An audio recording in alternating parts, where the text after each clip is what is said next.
अध्यक्ष महोदय, हम भारत के लोगों ने 26 नवंबर 1949 के दिन संविधान को अपनाया था, अधिनियमित किया था और उसे राष्ट्र को समर्पित किया था। यह वह दिन था जब भारत के लोग प्रजा से नागरिक बने थे अध्यक्ष महोदय, और ऐसे नागरिक जिनके अपने मौलिक अधिकार थे और उनके पास एक भारतीय नागरिक होने का गौरव भी था। ऐसे नागरिक जो अपनी सरकार को चुन सकते थे और चुन ही नहीं सकते थे अध्यक्ष महोदय, सरकारों को बदल सकते थे। अब देश में राजा रानी का शासन नहीं था, राजतंत्र नहीं था और न तो ब्रिटिश तंत्र था, बल्कि जनता का शासन था और लोकतंत्र था।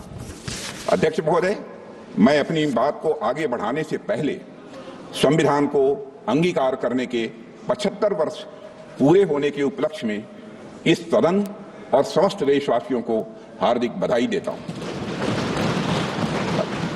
अध्यक्ष महोदय, साथ ही भारत की आजादी और भारत के संविधान के निर्माण से जुड़े सभी महानुभावों के प्रति कृतज्ञता भी व्यक्त करता हूं और उन सभी को शीश झुकाकर नमन करता हूं। अध्यक्ष महोदय, हमारा संविधान सार्वभौम है, हमारा संविधान सर्वसक्षम है। हमारे संविधान की सार्वभौमिकता और सर्वसक्षमता का अंदाजा इसी बात से लगाया जा सकता है कि जहां एक ओर हमारा संविधान स्टेट यानी राज्य की जिम्मेदारियों को विस्तृत रूप से सूचीबद्ध करता है, वहीं नागरिकों को उनके संवैधानिक और मौलिक अधिकार भी प्रदान करता है। अगर एक लाइन में मुझे कहना हो तो मैं कह सकता हूं कि हमारा संविधान सामाजिक, आर्थिक, राजनीतिक और सांस्कृतिक जीवन के सभी पहलुओं को छूते हुए राष्ट्र निर्माण का यह मार्ग प्रशस्त करता है अध्यक्ष महोदय। साथ ही लोगों के लिए मॉरल ट्रेजेक्ट्री यानी नैतिक मार्ग भी बनाता है। इसी प्रकार हमारा संविधान जहां एक और कोऑपरेटिव फेडरलिज्म सुनिश्चित करता है, वहीं राष्ट्र की एकता को सुनिश्चित करने पर भी बल देता है। हमारा संविधान लेजिस्लेचर, एग्जीक्यूटिव और जुडिशरी को नागरिकों के हितों के लिए मिलजुल कर काम करने की शक्ति भी प्रदान करता है। साथ ही चेक्स एंड बैलेंसेस का भी सिस्टम यह संविधान प्रदान करता है, जिसे सभी संस्थाएं अपने संवैधानिक दायरे में रहकर वह काम कर सकें। अध्यक्ष महोदय, भारत का संविधान सिर्फ एक शासन प्रणाली स्थापित करने का ही कार्य नहीं करता है, बल्कि भारत के गौरव को पुनर्स्थापित करने का यह एक रोड मैप है अध्यक्ष महोदय, और साथ ही यह भारत को विश्व पटल पर सही स्थान दिलाने का रोड मैप है। भारत को पुनः एक आदर्श राष्ट्र बनाने का भी अध्यक्ष महोदय रोड मैप है, और यह रोड मैप है विकास का, रोड मैप है समता का, रोड मैप है न्याय का, रोड मैप है स्वतंत्रता का, बंधुता का, राष्ट्र की एकता और अखंडता को अक्षुण्ण रखने का। यह रोड मैप है नागरिकों की गरिमा सुनिश्चित करने का। अध्यक्ष महोदय, कुछ लोगों द्वारा हमारे संविधान को कॉलोनियल रूल यानी उपनिवेशवाद का उपहार मान लिया जाता है, या अक्सर हमारे संविधान को पश्चिमी देशों के संविधान से ली गई अच्छी बातों का एक संकलन मात्र मान लिया जाता है। अध्यक्ष महोदय, पिछले कुछ वर्षों में देश में एक ऐसा माहौल बनाने का प्रयास किया गया है कि संविधान एक पार्टी की विशेष देन है। इन सभी बातों में डेप्थ एंड ब्रेथ मैं मानता हूं कि दोनों की कमी है। अध्यक्ष महोदय, संविधान निर्माण में बहुत से लोगों की भूमिका को जानबूझकर नकार दिया गया है, जबकि सच्चाई यह है कि हमारा संविधान हमारी सिविलाइजेशनल वैल्यूज यानी सभ्यता एवं सांस्कृतिक मूल्यों का एक एक्सप्रेशन है। अध्यक्ष महोदय, हमारा संविधान स्वाधीनता संग्राम के हवन कुंड से निकला हुआ यह अमृत है। हमारा संविधान स्वतंत्रता सेनानियों के त्याग से सिंचित यह हमारा स्वाभिमान है। यह एक सीरीज ऑफ हिस्टोरिकल इवेंट्स का आउटकम है। स्वतंत्र भारत का संविधान कैसा होगा, इस बात पर स्वतंत्रता संग्राम के दौरान कई संस्थाओं और विभूतियों ने अपने विचार प्रस्तुत किए थे, जिनमें से बहुत से लोग संविधान सभा के सदस्य नहीं थे। लेकिन उनके विचारों ने भारत के संविधान के निर्माण में बहुत ही महत्वपूर्ण भूमिका निभाई है और बहुत बड़ा उनका योगदान है। हमें याद रखना चाहिए कि पंडित मदन मोहन मालवीय, लाला लाजपत राय, सरदार भगत सिंह, वीर सावरकर और ऐसे कई महापुरुषों के विचारों ने हमारे संविधान की भावना को मजबूत और समृद्ध किया है। अध्यक्ष महोदय,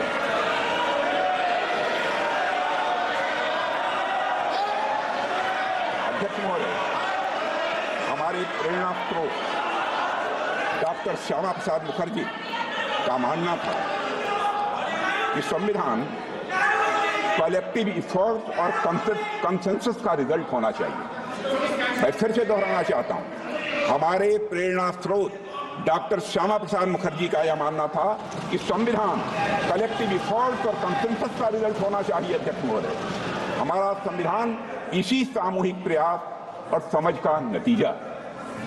हमारे संविधान के लिखे जाने से 6 साल पहले यानी 1944 में लिखे गए constitution of the Hindustan free state नाम के दस्तावेज में कई बड़े नेताओं ने संविधान के बारे में अपने विचार दिए थे। इसमें सभी नागरिकों के लिए धार्मिक स्वतंत्रता सुनिश्चित करने की बात कही गई थी। इस बात का उल्लेख एक इमिनेंट ज्यूरिस्ट श्री अर्घसेन गुप्ता ने भी किया है। अध्यक्ष महोदय, उस दस्तावेज में प्रत्येक नागरिक को अपनी संस्कृति और भाषा की रक्षा करने का भी अधिकार दिया गया था। सरकार को रिलीजन के आधार पर भेदभाव करने से स्पष्ट रूप से प्रतिबंधित किया गया था। सार्वजनिक अनुदान प्राप्त करने वाले स्कूलों को रिलीजियस एजुकेशन देने की मनाही थी और यह भी स्पष्ट किया गया था कि स्टेट का कोई रिलीजन नहीं होगा, यानी वह सेकुलर होगा। और यह बात वे लोग कह रहे थे जिन्हें हमारे सामने बैठे कुछ लोगों के दल कांग्रेस के लोग कम्युनल कहा करते थे। यह बात उन लोगों ने कही थी। अध्यक्ष महोदय, constitution of the Hindustan free state से डॉक्टर श्यामा प्रसाद मुखर्जी बेहद प्रभावित थे। और अगर हम संविधान सभा की बहस को ध्यान से पढ़ें तो पता चलता है कि उन्होंने राष्ट्रीय एकता के लिए और अलगाववादी प्रवृत्तियों पर अंकुश लगाने के लिए एक मजबूत संघ यानी स्ट्रांग यूनियन की आवश्यकता पर विशेष बल दिया था और स्वतंत्रता और समानता के सिद्धांतों पर आधारित एक गणतांत्रिक संविधान की डॉक्टर श्यामा प्रसाद मुखर्जी ने वकालत भी की थी।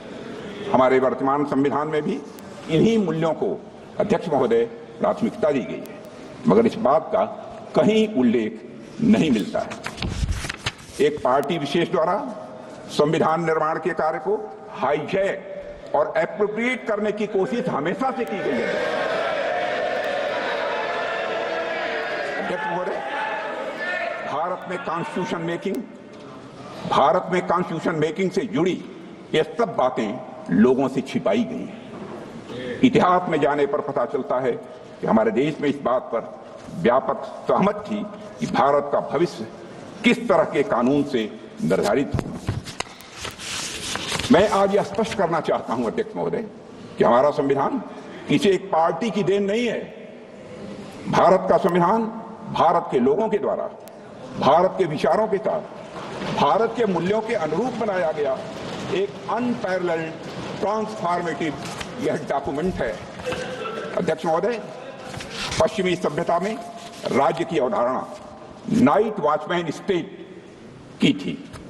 नाइट वॉचमैन स्टेट का कंसेप्ट विश्व प्रसिद्ध विचारक जॉन स्टुअर्ट मिल के द्वारा दिया गया था, जिसका अर्थ है कि सरकार का दायित्व लोगों की सुरक्षा प्रदान करने तक ही यह सीमित रहे।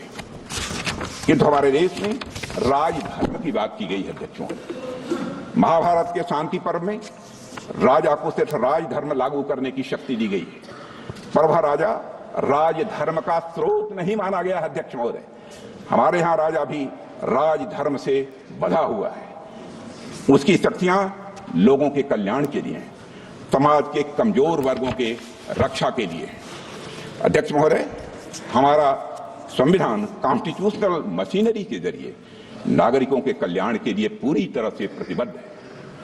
उनकी स्वतंत्रता सुनिश्चित करने के लिए भी यह प्रतिबद्ध है। हमारा संविधान नागरिकों के समग्र विकास के रास्ते में आने वाली सभी बाधाओं को हटाने तथा समुचित विकास के लिए अनुकूल परिस्थितियां पैदा करने के लिए राज्य को निर्देश देता है। संविधान के भाग 4 में दिए गए directive principles of state policy से यही भावना निकलकर सामने आती है।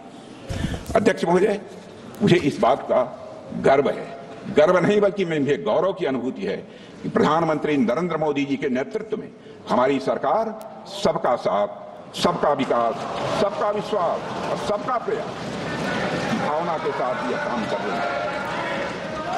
हमारी सरकार भारत के संविधान में निहित धर्म और भावना दोनों के अनुरूप काम कर रही है। अध्यक्ष महोदय, हमारा संविधान प्रोग्रेसिव है, हमारा संविधान प्रोग्रेसिव है, प्रगतिशील है, समावेशी है, परिवर्तनकारी है। हमारे संविधान ने हमें एक ऐसे समाज के निर्माण का ब्लूप्रिंट दिया है जिसमें हर समाज जो हर प्रकार से समाज में समरसता हो, सद्भाव हो और साथ ही समृद्धि भी हो। अध्यक्ष महोदय, जहां देश के शीर्ष पद को प्राप्त करने के लिए जन्म की पहचान मायने न रखती हो, यह है हमारा संविधान। जहां एक गरीब परिवार में जन्म लिया व्यक्ति भी प्रधानमंत्री बन सके, देश का और वह देश का राष्ट्रपति भी बन सके। संविधान क्रियान्वयन के कुछ वर्षों बाद ही संविधान की मूल भावना को ताक पर रख दिया गया था अध्यक्ष महोदय, लेकिन हमारी सरकार ने संविधान के मूल्यों को खुले और सच्चे मन से स्वीकार किया है। मुझे खुशी है कि हमारी सरकार संविधान की मूल भावना को केंद्र में रखकर जनहित के मार्ग पर तेजी से आगे बढ़ रही है। हमने गुलामी की मानसिकता को समाप्त करके भारतीय न्याय संहिता, भारतीय नागरिक सुरक्षा संहिता और भारतीय साक्ष्य अधिनियम जैसे नए कानूनों को पारित किया है। अध्यक्ष महोदय, हमारी सरकार ने समाज के सभी वर्गों और विशेषकर कमजोर वर्गों के लोगों को समुचित विकास, उनके समुचित विकास को अपना यह लक्ष्य बनाया है। रिफॉर्म, परफॉर्म और अध्यक्ष महोदय ट्रांसफॉर्म के हमारे संकल्प ने आज भारत को दुनिया की सबसे बड़ी अर्थव्यवस्थाओं की कतार में लाकर खड़ा कर दिया। अध्यक्ष महोदय, आज गरीब लोगों को प्रधानमंत्री आवास योजना की वजह से अपना पक्का मकान मिल रहा है।